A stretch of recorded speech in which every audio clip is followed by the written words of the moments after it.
Posez-vous la question, est-ce que ce que je ressens tout de suite et qui me pousse à aller vers le placard de la cuisine est un signal physique ou est une sensation psychologique? Est-ce que mon ventre gargouille? Est-ce que je me sens faible? Est-ce que je frissonne peut-être un tout petit peu?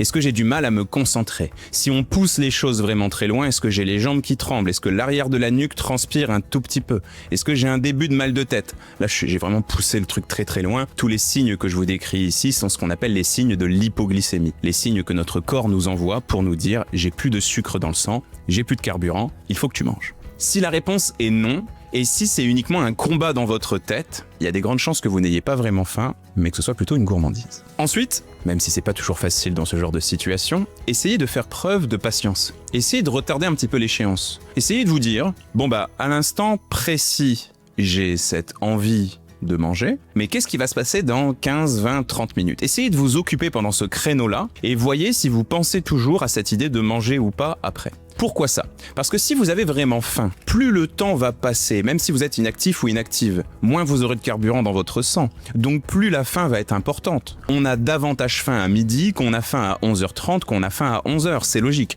Que dans le grignotage, c'est pas du tout le cas.